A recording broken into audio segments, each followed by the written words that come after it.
The dominant narrative is always more because it feeds the capitalist system. Frugality, enoughness is an anathema to the growth economy, and the growth economy is necessitated by how money is loaned into being by banks. So it really is literally for capitalism, not for humans, grow or die.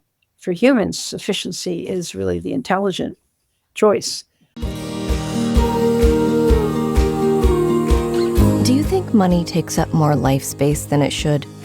On this show, we discuss with and share stories from artists, authors, entrepreneurs, and advisors about how they mindfully minimize the time and energy spent thinking about money. Join your host, Jonathan Dio, and learn how to put money in its place and get more out of life.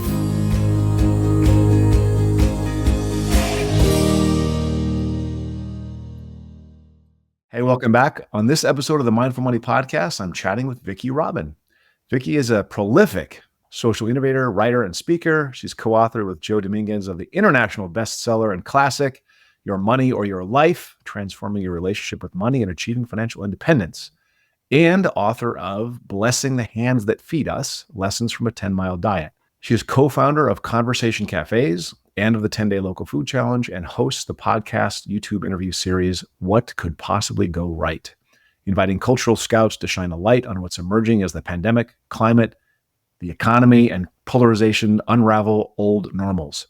Currently, she blogs on aging on her Coming of Aging Substack. I wanted to chat with her because she was probably the first person in the modern financial landscape to bring consciousness to our spending, authenticity to our living, and apply the concept of enough to our asset levels. She wrote the book with Joe Dominguez, Your Money or Your Life, and this was originally published in the very early part of my career. And so I've wanted to speak to her ever since, and this is just a great opportunity for me. So Vicki, thank you for being here on the Mindful Money Podcast. Yeah, thank you. It's my pleasure to meet you and to discover what we're going to talk about together. First, where do you call home? Where are you connecting from? I am on Whidbey Island. As I sit here, I'm looking out a huge glass door onto Saratoga Passage in the Puget Sound and the North Cascades. Whidbey Island is off the shore of Everett, Washington, north of Seattle. And where'd you grow up? I grew up on Long Island. I don't hear it. I grew up in Hempstead and Manhasset, Long Island. So I'm an East Coaster, transplanted, definitely slowed down and expanded from the West Coast. Very quiet vibe here. Yeah. I'm curious, growing up in Long Island, what did you learn about money and entrepreneurship? Nada. Nada. I mean, in a way, I lived in a family. It would be an upper middle class family. My father was a doctor. My mother was ultimately a therapist. So two professionals. My father came from a family that sort of skimmed the Depression, and my mother came from a family that was completely ruined by the Great Depression. So it was an odd combination of there's always enough money, and we got to shop like at the bargain basement stores because that's all we can afford. Yeah, I learned frugality at my mother's knee. I guess that's where you learn things. And I learned sort of an expansive entitlement, I guess, from my father's family. They were very successful people in whatever they touched. So entrepreneurship, I didn't. The thing I did was in terms of entrepreneurships, I've always been a social entrepreneur. I was a club starter from like the time I was 7. And so I was always a member of like many, many clubs. So that's the habit I developed, is that I do clubs. I don't do like money-making enterprises. I don't think those two things are mutually exclusive necessarily, but no, they're not. But that wasn't my focus ever. Yeah. How did the lessons of frugality from your mother, how did those come across? Like in what, experiences did that come across?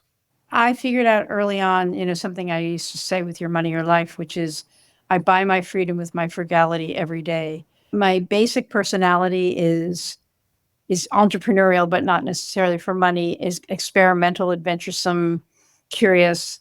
So I went to Europe for my junior year in college, and I parlayed the fixed amount of money I had into a year and a half.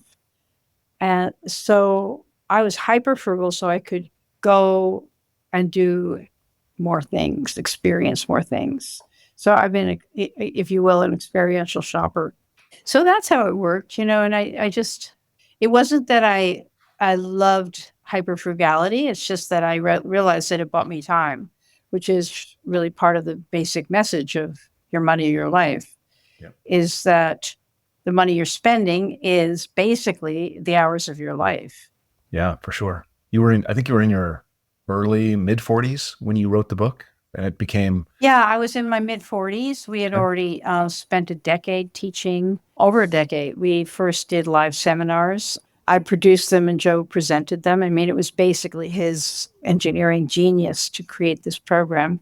I came into the project with, as I said, like these really incredible skill as a writer and promoter, just because I love to be with people and talk about ideas and make the world a better place. And then we spent about 5 years, we turned it into an audio cassette. There's like where audio cassette, but an audio cassette workbook course that also, I think we sold 10,000 copies of those. And that's when the publishing industry found us and encouraged us to write a book, which I did. And it was published, and the publisher got us on Oprah, and then that's the That's your ticket. the story. That's like, that started the whole. That was a big, important step in the spread. I'm curious, before the book, and I guess maybe even before the courses, classes, what made you begin to question our dependency on money and buying things? At that point in your 40s. Well, I figured I got out of the care of my parents and onto my own in the world. And I realized I was helpless in every which way other than, being smart, academically smart. I mean, that was the coin of the realm when I grew up. That's how you get things, is you be really smart. So for me, a lot of the frugality in the early days was the discovery, it's sort of, what do you call it? Deconstructing the necessity for being a consumer. And so everything I could learn to do for myself was of interest to me. Everything I could learn about the lies that advertisers in the consumer culture tell us was interesting to me. As much as I could do that, as much as I could question what I was told and discover for myself and learn skills, that was incredibly interesting.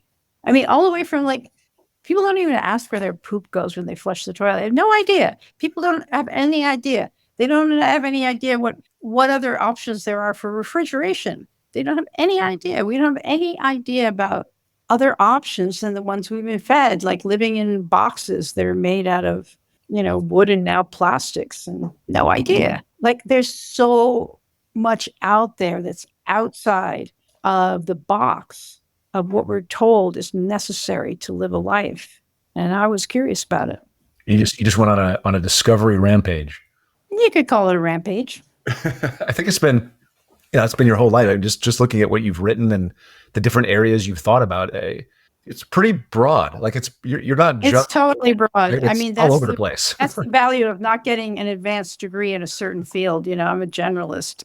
Right. So by necessity, I'm self-taught in most things that I am interested in. And I'm an experiential learner. Like, when I became interested in the limitations of the industrial food system while living on an island and realizing that 95% of our food, despite being semi-rural, comes from off island, the first thing I did was I did an experiment for a month of eating within 10 miles of my home. Like, just let's find out about it. And so I don't go to research papers. I go to experience, and the experience teaches me, and then I go and do the research. I'm wondering do you think we've made any, in the, I guess, 40 something years since the book was published, do you think we've made any cultural headway in understanding that enough is enough? Or do you think, we're just chasing more constantly? I think we're a culture of subcultures. Fair. And so the dominant narrative is always more, because it feeds the capitalist system. Frugality, enoughness is an anathema to the growth economy, and the growth economy is necessitated by how money is loaned into being by banks. So it really is literally for capitalism, not for humans, grow or die. for humans, sufficiency is really the intelligent choice. So if we were not being pumped with consumer messages from every corner of our world, we have no idea what kind of life we would have. No idea. No idea what our assumptions would be. But there are subcultures. More and more, number one, millions of people on financial independence subreddit, millions of people in the, especially millennials in the financial independence retire early subculture, all of them, aiming for enough, all of them having at least gotten the message that they buy money with their time and that they want to buy their time back by spending less money and investing it in a way that they have a steady income. So there's also what would be called, inside the community, we're called collapse aware people, aware that now collectively we've transgressed 6 of the 9 planetary boundaries. We're just using too much at a global level. And, it's just having kicked the pilings out from under us. And so that's what collapse aware is, that things cannot continue as they are. And they are already collapsing for many people because of deforestation, mining, climate change, toxins, every which way from Sunday. So among these people, which is a really large number of people who don't say it out loud because I just said it to you and everybody's going like, what? Everything looks fine out my window. So yeah, among these people, sufficiency, among survivalists, sufficiency, among some sects of Christianity, most religious and spiritual teachings talk about enoughness. Yep. They really do. So when you look at it, it's sprinkled everywhere. But the dominant story that comes through the channels that we pay attention to is social media or like even podcasts, But I think in the podcast world, there's a lot more intelligence about wise use of resources and liberation of your time for something more important than money. Do you know who George Kinder But is? no, collectively, I don't think we made any headway. I'll just say that. Yeah, collectively there's a large group there's a large and growing group, but the other group is also large and growing. Like it's, they're sort of pacing each other. Well, it's we're, as I say, I think we're at the end of the Roman Empire, and it was bread and circus, keep the price of, basics, pantry items low so people don't rebel and entertain them to death. And they won't notice that it's a kleptocracy.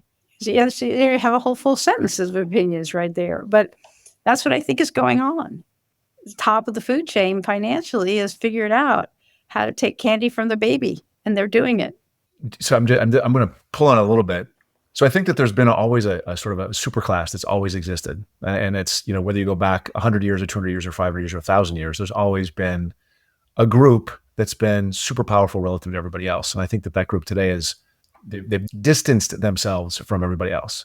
Do you think it's horribly worse today than it was 1,000 years ago? Or do you think the difference is a similar difference? Like somebody's going to try to take for their own, they just have more power today to do so. I think in the history of the United States, there's been populist movements and progressive movements that have clawed back money and power from the super wealthy. I think it's a quality of our democracy, however shaky it is, that the people feel empowered to stop that. And supposedly we're not supposed to have a king. We're supposed to have the ability to make laws for ourselves. And so there's a whole system for people who are disenfranchised to find their way in. I feel like generationally, we're sort of on the cusp of that happening again. I feel like we're on the cusp of, since 1982 to today, it's been a huge wealth gap. It's grown and grown and grown and grown. I feel like we're pretty much at the peak and it's going to turn the other way. No thoughts on that? I have no idea. Yeah. But I do think that, millennials and Gen Xers are like mad, disgusted. They know the score. They know that we've taken it all. I think that your message from 1992 with all its updates and revisions still resonates. And I'm sure that copies of the book are still selling more than the copies of my book that was published 5 years ago. So if anything, it's probably, the message is probably more important today than it was back then. I don't know if you know this guy, but I think J.L. Collins' book, The Simple Path. Oh, of course I do. Yeah, I know him. I think his book is described as the most important personal finance book out there in terms of how to, I actually think yours is probably the most important in terms of like happiness and well-being. And I just wanted to say, I read it 40 years ago, 35 years. I just want to say thanks for writing it. I joined this business in the financial services business in 1996 as a broker, completely in the more camp. And it was your voice, along with a few others, George Kinder and some others, that sort of put enough sort of in my phrasing. And a lot of time has passed between then and now. You've written about sustainability and local food and slow food movement. You pushed us to live the solution, not just think about stuff. I get the sense that you're trying to save the world. Is that accurate? I mean, so many things. I used to, but I think it was sort of like a sweet version of megalomania. I really thought, I and my little team and Your Money, Your Life could puncture the thick hide of society and change the operating system. Recently, I was at a workshop, and some woman said she's committed herself to playing an unwinnable game. But what I realized is I committed myself to playing an unwinnable game, like I call it Doña Quixote, but I expected to win it. I didn't expect to just play it full out and see what happened. So I was attached. Yeah, I was attached to the results, and that sort of led to a lot of pain and anguish and confusion. So it's not like I'm trying to make the world better. I think my job now, for a while, I think my job was to develop, minor protocols that people could apply to their lives, like Your Money, Your Life. Or I developed with some friends something called conversation cafes, a very simple methodology for people of differing opinions to sit around a table and have a really illuminating conversation that comes to no agreement at all. Yeah. And then, the 10-day local food challenge and trying to alert people, so I developed a lot of things like that. That's why I'm called a serial social innovator. I think at the beginning of the pandemic is when I realized, finally, there's a whole bunch of other stuff I did in there, but, I finally took stock and I realized, whatever this is, it's way bigger than me and it's not going to budge. That's what I mean by collapse aware, that I'm not trying to change things.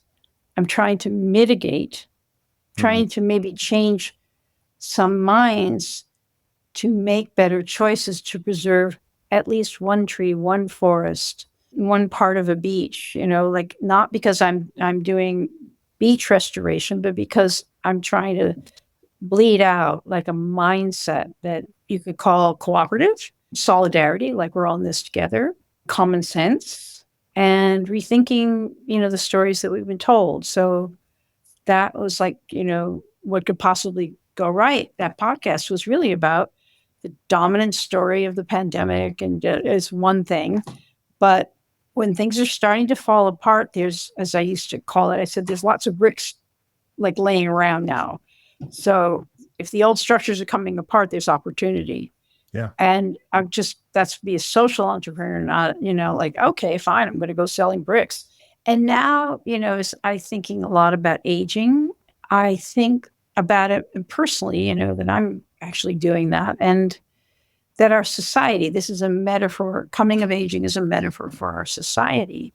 We are in our final years of this Western civilization, colonialism, domination, consumerism, capitalism, this whole idea that we could consume the world without regard to the other living beings who are here.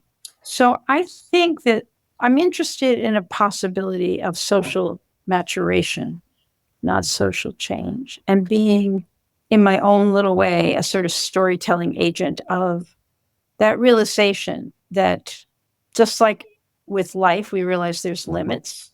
We're going to die. That's not always apparent in the middle of life, but, it gets clearer and clearer as you go on. And that civilizations die. There's like at least 23, according to one researcher, civilizations that have come and gone. Civilizations die. Sure. Yep. And there is a possibility, just like there's a possibility of a legacy of wisdom from an individual, there's a possibility of a legacy of wisdom from this culture if we choose to do the work. And the work really is not about anything material. The work, I feel, of coming of aging is facing yourself. And we can tell the shiny stories of our lives. We have very edited versions of ourselves. And when I started to look at the outtakes of my life, the things I never wanted anybody to know, that was the beginning of wisdom. And so facing things, making amends, reconnecting, developing some humility. That's why I said I'm not changing the world anymore. These are all the tasks of aging. So it's simplifying, but simplifying at the level of the soul, perhaps of the personality. It's interesting to me in the context of my own life and the striving and the hoping and the trying to make a difference and trying to make a change and trying to move people in a direction and all this kind of stuff. And hearing you talk, there's a little bit of with respect, there's a little bit of a wisdom of age, right? Totally. No, that's okay. I'm old. Yeah. I am. I'm officially old. But you've touched so many different categories, and to say, you know what, just to sit back and say, I'm not going to fix anything. As you said, I'm going to bleed this out into the world, and maybe there'll be a swelling up of additional commentariat or additional people thinking it, or that will then push back a little bit on this huge, enormous, massive force in one direction. And maybe there won't be. Like maybe we go the way of Rome. Maybe we go the way of the Mayans. Like we don't know what's going to happen to our civilization, and acceptance kind of rules the day. And you're sitting back saying this stuff, and it's kind of a beautiful statement. I think you wrote this on the website. Like this is a commentary about aging, decline, disability, dementia, unwelcome aloneness, sagging everything, invisibility, wills, warehousing, a litany of things you can't do anymore, death.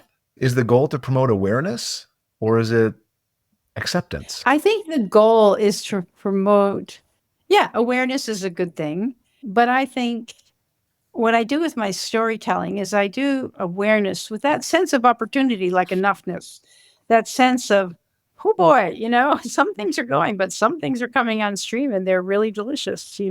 It's coming of aging is like everything else I've taught. It's like, well, no, we've been taught that aging is a bunch of miseries and distractions, but I don't think that's true. It's maybe part of it. I may be so sick at some point that I actually want to turn on the TV in the hospital room and watch game shows. I doubt it, but maybe. I just want to check out for a little while. Yeah, exactly. So I'm thinking of this as an opportunity. And it's possible out of recognizing it as an opportunity that you participate in things like the Elder Action Network or Third Act, or, that you become Grandma Moses. I'm trying to become Grandma Moses of storytelling. It's like, I feel like the excitement inside myself, like somebody in college who's just discovered what they want to do with their lives.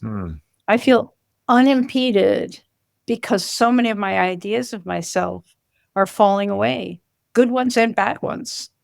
And okay, so here I am on this day, I love writing. I just love it. I love it, love it, love it. And I'm not being at all careful about it. I just splat it out there.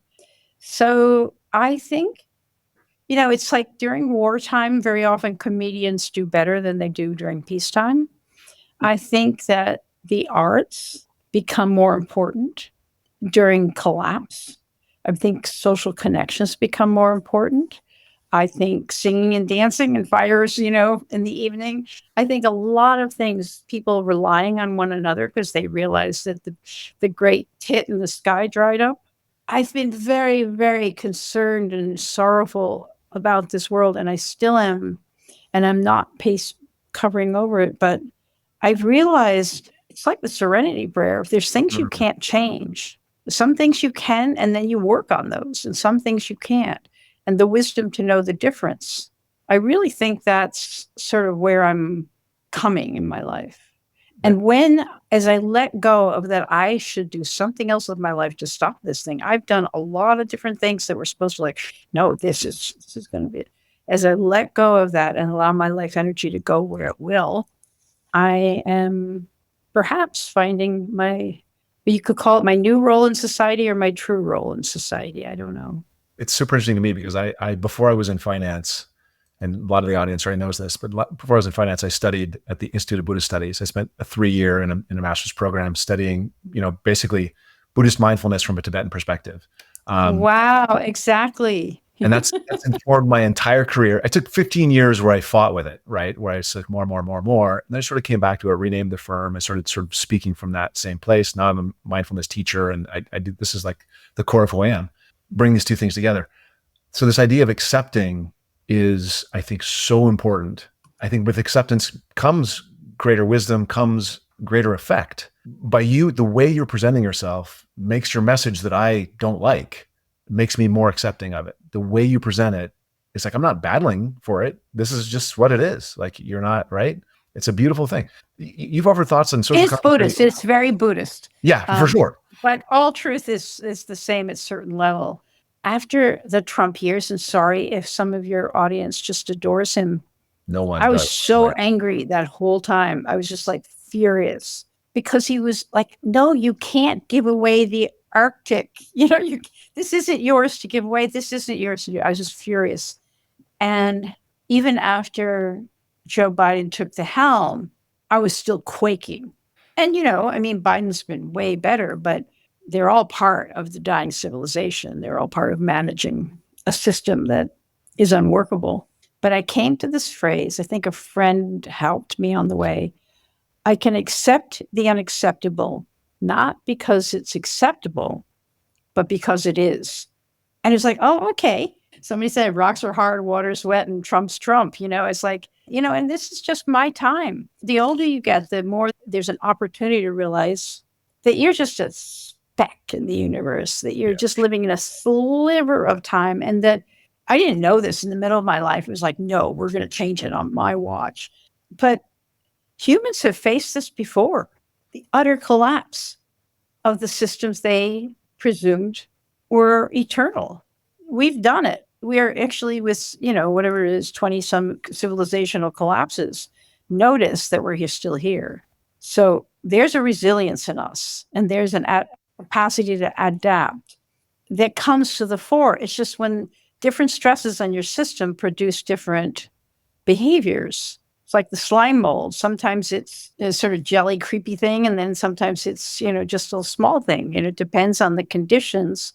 So if we're in dire conditions, and we'll be scared, and I'm scared, but there's waves that will come up that we can ride that we can't see in softer times. In a lot of the Buddhist training I've had, and this is probably also psychology as well, it's like, you have to accept this is anger. This is sadness. It's not all this is joy. This is there's two sides, and you kind of have to embrace both sides and sort of integrate. And those people who can integrate both sides end up being stronger, more resilient, more able to adapt to whatever comes their way. And I think that's it's part of the package. I'm curious, how do you think about impact? It sounds like you've written on all these different categories and all these different areas and had all this different thinking. It sounds like you've released the idea of having impact. Is that true? I mean, I would love to say that I could do that, but I don't think I can. I have this vestigial notion that just presses on me. There's some way I should be having influence. I can't sit back and let all this happen. And I don't know whether it comes from my ego that I got accustomed to your money or life years of having a lot of influence. Just let me go on a television show and talk and it'll change the world, I don't know if it's delusional or it's just the sense that, I have to keep showing up.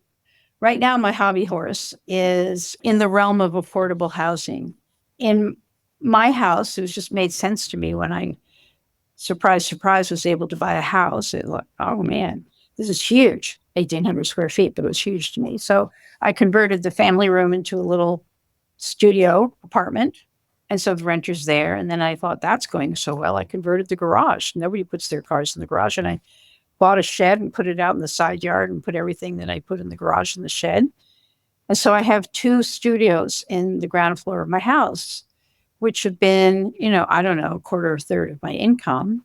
But it's also solved housing rentals for a class of people in my community who are because real estate is being bought up by who knows what, who are able to stay here in the community and work, During the pandemic, as the housing stock got bought up more because more wealth was going to the top and people were just like, oh, let's have a second home right here. We'll take that one that used to be a rental.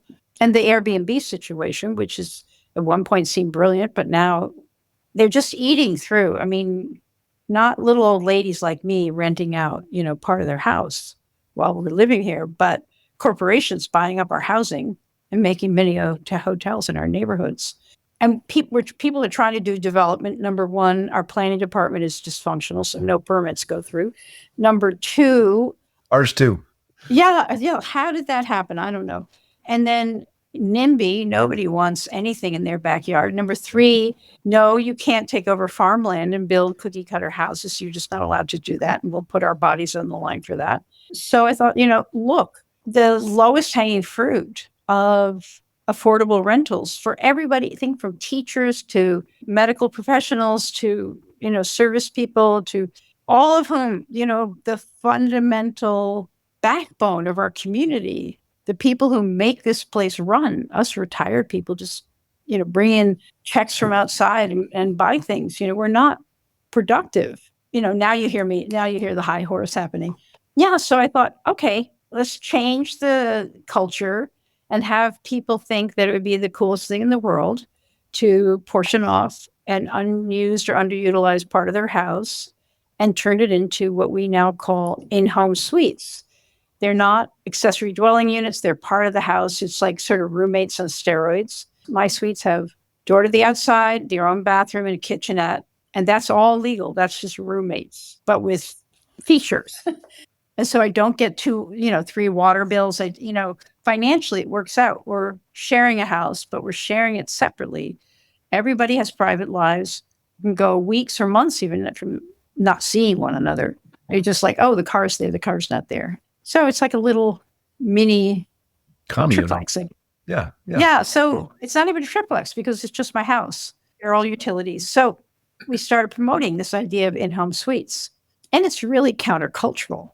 It's sort of like, no, I don't want to go back to college and sharing my house, no. So we're trying to make the point that there are those of us in our community who are resource rich, housing resource rich, whose families are gone and may not need all that space. And guess what? The benefit is you get income. You have a caretaker spot in your house should you ever need it. You have somebody to watch your pets and water your garden when you go away.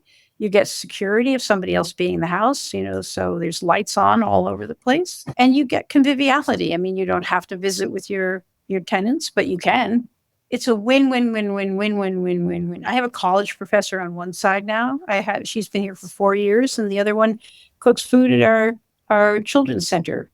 I've had, farmers and lawyers and doctors, and I've had all sorts of people live in my house. So anyway, I'm definitely, on my pony and riding for this idea, but it's a bit of a consciousness change thing. It's sort of figure ground from in the box thinking is I own a box and no, it's my box, Right. to out of the box thinking, where are buildings already built that are sitting empty? It's funny because we also have at the same time, we have a loneliness epidemic. So totally. No, right? That's it too. Why not open the house and you got these big houses. Why not have more people live in those big houses? This is personal right now. So there's a ton of noise out there. I want to ask you to simplify the coming of aging for us a little bit. I'm 53. I might be a little bit early, but I'm still alive and sort of burning with the desire to make this impact and help people. And life is moving faster.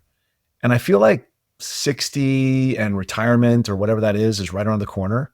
What do I do to make that transition smoother? Or is there no transition? That's an interesting question. Number one, despite the fact that I'm co-author of a book about retire early, I think retiring early is way overrated because people often retire early and they don't know what to do with their time. So I think exactly. Thank you. Yeah, I keep telling people this and they're like, what are you worried about? Yeah, the Buddhist idea, we said this in Your Money, Your Life, little factoids that we pick up here and there, that the idea of work is, self-development, it's contribution to the community, and it's getting enough to live. But work is not only for money. That's like a very recent capitalist idea. Yep. Work is a form of belonging. Work is a form of putting your shoulder to the wheel of your generation. The capitalist system gives us incredibly deadly roles, but we want to work. So I think the preparation is really, number one, realize you're mortal. Realize, it's a little bit Your Money, Your Life-ish. It's like step one is making peace with the past. Well, That's what I'm talking about. Making peace. This is my life. I didn't have a different life. I did what I did. I didn't do what I didn't do. That's it. There's no way to change what's in the rearview mirror. All I can do is reconcile with it and make amends and, reconnect with the people from my past who I may have harmed on the way. And then make sure I make friends for the journey forward. And then the money is life energy. Well, life energy is life energy. Realize, the whole thing about step 2 is mortality. You're mortal. You have limited amount of time in your life. How do you want to spend the money that you use the time to get? So that's another piece of it and it's hard to realize you're mortal because there's nothing in our egos or personalities or anything. And we hide death from, we don't have to go off on that one, but so realize you're mortal. And then 3 is like tracking your time, not in an anal time management thing, but just really, so what do I want to do with my one wild and precious life? Mary Really? Oliver. Yeah, Mary Oliver, but it's like she's the sort of saint of the whole issue, but it really is true. Yeah, there's bucket list things you want to do, there's fun things you want to do before, your knees won't go up a mountain. But there's also, what do I want to give it back? What do I want my little dent on eternity, my scratch on eternity to be? And that's the time to take a look at that. I struggle so much with that dent on eternity or that scratch on eternity. Like it is such a huge ego thing for me. I want to leave a mark. And then I go, no one's going to remember me 3 generations later, ever. But that doesn't matter. That doesn't matter. Go for an unwinnable game, but don't expect to win it. Right. That's the fun thing. Let go of the outcome. The desire to make a mark, along with your Buddhist training, is a great motivator. Yeah, everybody should have that motivation. And then be okay not to. Be okay to not have a mark. That's the wisdom. That's a difficulty, right? We're still working on that part. Still working on it. Right. Yeah. So, and then I'm just going to continue this little thing. Step 4 in your money, your life is looking at how you spend your life energy and you asking the questions. Does it bring me pleasure commensurate amount with the portion of my short life that I have left? Is that really something I wanted to invest? Time is becoming more precious. Every minute becomes more precious, and not to be freaked out about it, but, and then also, is it in alignment with my values? This is really the time, the legacy time is saying, okay, what little scratch or just pinhole or whatever, or just one little person, your people who have families believe that their families are their scratch on eternity. Yeah. So it's there's a way to use that. Because your money, your life is not about money per se. It's about self-awareness. It's about quality of life as defined internally by you. Yeah, I just recently realized that those same tools can be used for coming of aging. Yeah. Do what you love and love what you do, whatever you want. That's a little homily that somebody else must have said, but I just picked it out of the ethers. This is, we don't have to go through all 9 steps, obviously, but I love the application to come of aging. That's where I am. So I appreciate the insight. I appreciate the way you just sit and say what you say. I think it's just, you own it and it's beautiful. Could you just come around to the personal one more time? Can you name a place you visited that had a real big impact on who you are today? Yeah, Brazil. What's the impact? As soon as I stepped on the soil of Brazil, I felt like vibrationally, I'd come home. Huh. I feel like an oddball in this sort of stuffy America that, in Brazil, people started hugging, not everybody, it's not like an idealized place, but so many hugs, so much fun. Even, and not necessarily when I lived in Spain, I lived in Mexico also, and I speak Spanish. And when I speak Spanish, I am more myself when I speak English because it has passion in it. And Portuguese is just, there's a phrase in Brazil, at least what I learned, which is, it's sort of samba, well, you can get into a conflict. You can call Brazilians conflict averse, but it's just, they don't want to break the social bonds in service to the mental constructs. So you get a certain point in an argument and then you just it's not samba. You don't necessarily do samba, but you dance, you go to the beach. The natural beauty there, it's when I I have friends who live pretty much sort of between Florianopolis and Rio, and sort of like up there in the Atlantic rainforest. It's like the vitality of the rainforest. I felt like that was part of what Brazil is. It's like, oh, I'm living someplace where we haven't unraveled. I mean, the last decade has done a good job of doing more damage. But anyway, so it just gave me sort of an outrigger support for my wildness. Yeah, I've gone to a lot of different places in the world, but that's probably Latin countries in general. Latin countries in general, Mexico, Spain. I lived in Spain for 9 months. It's just different. Yeah. Yeah, there's a lot of different energy for sure. Tell people how they can connect with you. Where do they find Coming of Aging? It's a blog that's hosted on Substack. So all you have to do is just quote unquote Coming of Aging, or go onto this platform called Substack, look for my name. It's right there. I do have a legacy website, VickiRobin.com, that has a lot on it. So a lot from all my other, activities. But mostly I'm blogging over there. There's a video that's just gorgeous that a filmmaker who has a series called Reflections on Life stumbled on me, came to my house, recorded for a day, and it's called Coming of Aging. And you can find it on YouTube. It's really short. It's a nice watch for sure. Right. Okay. Yeah. So that's about it.